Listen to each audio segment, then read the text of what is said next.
and Crystal Intelligence. Please join us.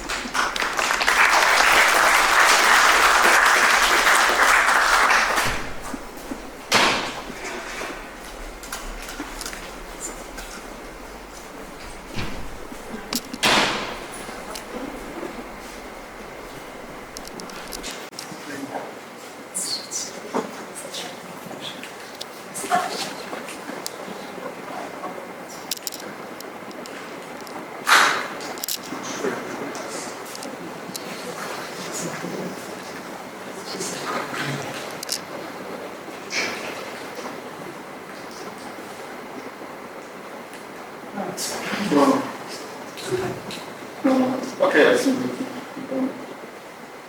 all right, so let's start. Hello everyone. Some of you were present at our first presentation in the morning. We already mentioned a few things of what we're focusing at Crystal Intelligence. We're a blockchain analytics company. We're monitoring transactions, we're labeling data, we're doing forensic investigations, we're doing due diligence on CASPs, and we're working pretty much with any CASPs or VASPs out there that are large entities that need to meet AML requirements. And yes, in this presentation I'd like to focus on enhanced due diligence and say why holistic crypto on and off-chain risk analysis matters. With a particular focus on the off-chain part. Maybe just a few words about myself. So I come originally from the TradFi space. Interestingly enough, as I was talking about the old times when the regulation was coming into place in Europe for crypto. So 2012, I was co-founders of Polish Compliance Association, originally come from Poland. And already back in 2014, we organized annual conference for compliance officers in Poland. And so it happened that for the first time we organized a panel about Bitcoin. And we had representatives from Bitcoin ATMs. And in the first row, we had the director of Polish FIU sitting. And when they started talking about how great the Bitcoin business is going, the director asked the question, how do you guys do AML? And the response was, what does it mean AML, right? And already back then, 2014, we realized in the community that if already back then we knew that Bitcoin slowly but surely is becoming an asset that likely will be organized by a regulated sector, there will be the same type of tools applicable. But what will be the differences? And that was the most interesting part. So most of us, when we think about blockchain analytics, we're thinking about the exposure of funds, the payments of funds, how we trade in the crypto space. So what are the funds painted with, for both incoming and outgoing crypto exposure? At Crystal, we have this kind of a visual representation of that, showing the funds flowing in and flowing out in relation or with nexus to license exchanges or not illicit activities represented by green. Then we have limited or no KYC exchanges or services, and obviously red standing for sanctions, terrorism financing, dark marketplaces, etc. Now, this is what most people associate this with. However, what is behind it is a lot of additional work that we need to put into it, especially regarding the attribution data, labeling of wallet addresses, etc.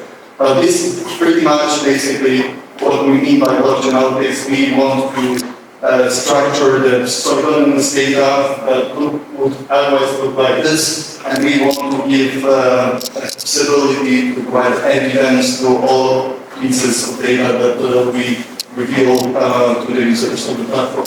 So, in practical terms, apart from on-chain analysis and visualization and tracing of assets, what is behind is also investigation and intelligence work, including consent, including due diligence and CASPs. if we identify exposure as part of our regular transaction monitoring process, if we identify exposure to, let's say, ARR index, everyone pretty much knows that what ARR index is and OFAC sanctioned entity. However, as was shown by Jacek in the morning session, when OFAC sanctions a venue, very often they provide also wallet addresses, but it's literally 1, 2, 5, 8 wallet addresses, not really much.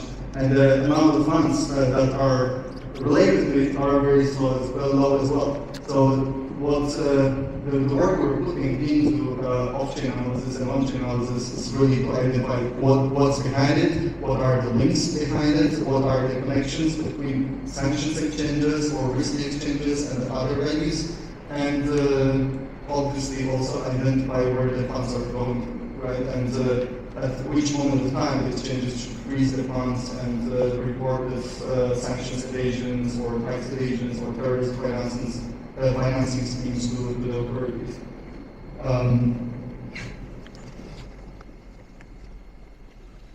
All right, so typical workflow for providing sound and robust evidence for data is obviously we extract the data, we classify them, we validate and research, and what is important is to have real human analysts that do quality assurance on the data that we extract, that we scrap. Data sources can be really, it's a broad term, right? It can be scrapped in internet, it can be scrapped in darknet, it can be getting structured data directly from law enforcement or from other entities. At Crystal, we have additional source of data. Not long ago, we acquired a service called ScanAlert. So basically, the biggest platform out there for victims of scams to report their cases. Basically, what we do with this platform is we structure the data and we connect the dots. So we connect seemingly unrelated cases and we label this data as well, and that helps more effective collaboration with police, with law enforcement, also helping bigger groups of clients, potentially also working with companies that work on the litigation side to reclaim stolen assets, to freeze assets, have some cases or groups of victims in front of court. The next steps here is entity analysis, labeling, and final verification. So recently we were hired by one of the major players in the crypto space, onboarding risky exchanges to do due diligence on those exchanges, and this is also a type of service that we provide. And what is included and part of the work that we provide in this is basically the exchanges, they provide their terms and conditions and their AML policy, the thresholds under which they either deploy their KYC measures, they require additional documentation, they allow only for some limited transactions, etc. The real question is if they really do that, right? And very often, if we label data, we need to basically categorize exchanges either as high risk, medium risk, low risk, licensed, unlicensed. And obviously, you can take this data from open source websites. However, really the key is to verify the data. And in the example that we showed in the morning, we basically, the groundwork or the fieldwork that we're doing is we're going to those OTC desks and we're attempting, for example, to exchange some funds. And by doing this, you can literally identify what they require, whether they require a whole any KYC. Also, Europe is a good case. Would they allow for any USDT exchange into cash, right? And this kind of information. So this is very valuable from data quality perspective, right? And from evidence, like what quality of data we can provide, other than only pure on-chain analysis. So tracking the source of funds, tracking the destination of funds. So if we identify an exchange as the recipient of the funds that were stolen, is that exchange actually using KYC? Is there any chance that we eventually will know who the assets belong to, who was standing behind those assets that ended up at the exchange or not? Maybe they say they do KYC, they're not doing that, right? And also this is very important from a class perspective or cost perspective. If we're getting funds from an exchange that is licensed and has a KYC process in place or not. So many exchanges, they rather try to de-risk their activities by not accepting funds from certain jurisdictions or from certain entities not having any KYC measures, for example, or allowing for privacy fine trading, listing privacy fines, or not having any listing place, for example. So eventually then we're reporting the data. Okay. And what issues we see, so I would probably focus on KYC, but definitely privacy points, definitely mixers, and other items are of concern. And obviously, with the development of technology, specifically for KYC, we have new measures that were implemented by KYC providers, like exchanges like the liveliness checks, right? So just checking, verifying if the person that claims to be a certain person is really that person or not, is really from that jurisdiction or not. That includes also geolocation, that includes checking whether a real document, ID document was used. So we all know how this works. However, still we see issues with some venues or masks accepting KYCs. Not being able to verify things as clients purchasing credentials, purchasing accounts that are already in existence, or accounts already in existence that were legitimately opened with other, let's say, exchanges and are used now by different actors. So back in 2017, I was involved in, with one of my previous companies. We all remember 2017, the ICO boom. So I was actually part of the team doing KYC and AML on around 100 ICOs out there. Obviously now with liveness checks, etc., I think it's not that extreme as it used to be.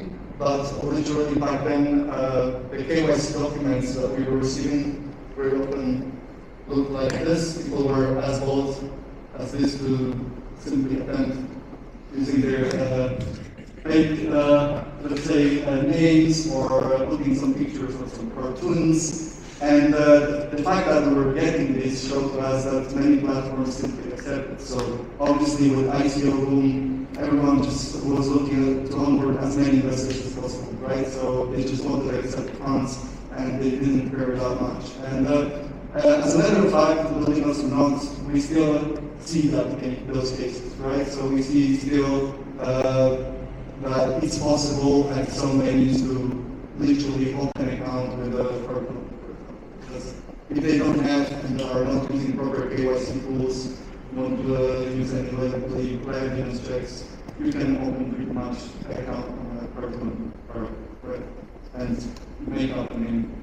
So what we do at Crystal is we actually get into the bottom of this, right? So we're not only just accepting what an exchange is providing the terms and conditions, we're actually verifying what they have. For this I want to show one case study. Quickly. So in short, so we collect evidence, and collecting evidence is essential, right? So imagine if you want to file a SAR, and you have a black box that you're using. It's literally impossible to build a solid case. The same applies to reclaiming stolen assets, working with victims, and working on sending a subpoena to the exchange to freeze assets. It's impossible to do without evidence. And then we help to connect the dots and also to trace the funds. And more at the granular level, so wallet attribution, we tend to say we compare this to Google Earth and Google Maps, right? So we try to keep track of those. So obviously, let's take the guarantees again as an example. We have OFAC sanctioning the guarantees exchange, right? But very soon you will see after that they keep their operations just create clones of their own exchanges to keep going with other entities related entities that are not sanctioned, right? And then you really want to go to the bottom of this and see, okay, there's a global exchange, but they can have some associated entities in other jurisdictions that are on the license. Then they might be working with OTCs that eventually do not require any KYC. And so it's good to trace all of the assets, but also good to verify the entities standing behind it, right? Not just recognize them as exchanges, but what kind of exchanges? KYC, not KYC, license, not license. Do they have operations in those countries or not? So we're definitely trying to tackle all that, and then when we work with law enforcement, we try to provide independent evidence. So every piece of data, every attribution or labeling needs to have a piece of evidence, rather than just relying on data. Otherwise, everyone can go to every scan, basically, and scrap data for given, and it's done, right? And then you can create simply a nice looking functionality, visualizing the tracing of funds, and that's it. But attribution data and solid evidence is, and this is the off-chain part I was relating to in my book. And yeah, and that's the interesting part. For the research, for the fieldwork, we have actually our own investigators that maybe speak a lot of languages, and they are the ones that can actually go to the office in the local branch and see what data is required, what is required to set up an account. So on the one hand, what starts with OFAC sanctioning a certain exchange or individual ends up being our researchers going in some Asian countries, for example, African countries, and validating whether exchanges like ours still operate under different names with different partners, and the scheme is still going on. Right? So just to give a bigger picture on that, and do the off-chain and on-chain elements. So, I'm finishing now. So very quickly, how this looks like. It's anonymized. It would be probably more exciting if it wasn't, but just to show you how it works. So we have OTC desk in Lebanon, and basically you make an appointment, you go there, and you want to exchange some assets. You get a wallet address. Once you get the wallet address, you start doing the functional thing. So we label that wallet address. We see it is connected to other exchanges, and here we go. 36% of incoming funds related to sanctions, right? It could be guarantees, it could be another exchange. And of course, the balance as well. Alright, so yeah, I was speaking numbers last. So, questions?